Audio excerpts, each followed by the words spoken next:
Turning now to your community focus, we are joined here twice a month on 12 News Now at 4 by Education Commissioner Angélica Infante-Green. Commissioner, thanks as always for joining us. Thank you for having me.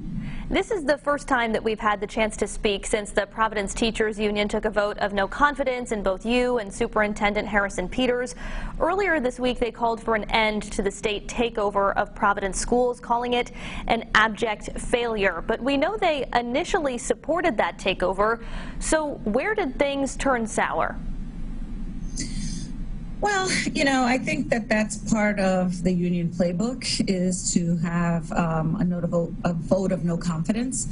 The other time that they have done that has been to Superintendent Diana Lamb.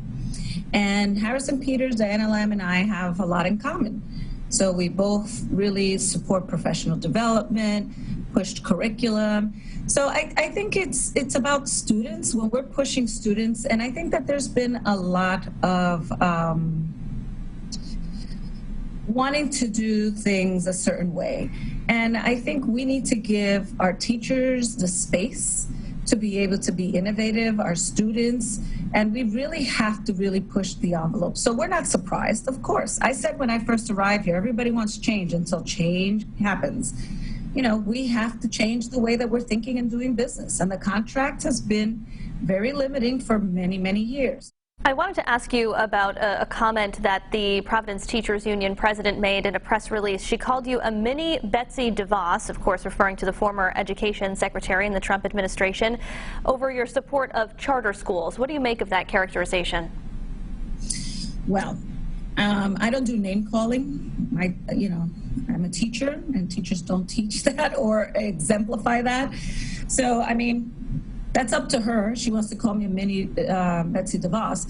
But I will tell you, so I am in favor of charters as well. They're public schools. They're public schools.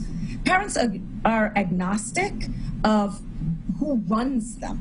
That's, what's the difference? What is the fear with the charter schools? And at the end of the day, we're talking about 6% of the kids going to charter schools. What is the fear? These are the same kids, but I really represent parents and students. If parents want their students to go to a school where they have a different opportunity, I'm in favor of that. I just want to remind everyone that in Providence, only 17.2% of the kids could read on grade level. When the students that are going to their counterparts that are charters is 36.4, almost double. And when you talk about math, 12.2, come on. Parents have to have other opportunities. And Commissioner, just quickly before we let you go, is there a drop dead date for when you say, okay, contract negotiations are over, we're just going to proceed how we see fit? Well, I think, I have a date in my mind. But I think that it's really important that we continue to work. The hard part is that we could take another approach to this. But I haven't taken that approach. So I think that it's important that we try to continue to work together.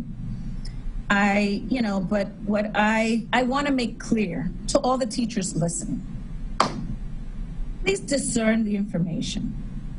One of the last emails that went out talked about me not caring and I'm not showing up in person. Well, my kids had COVID. Right? So I think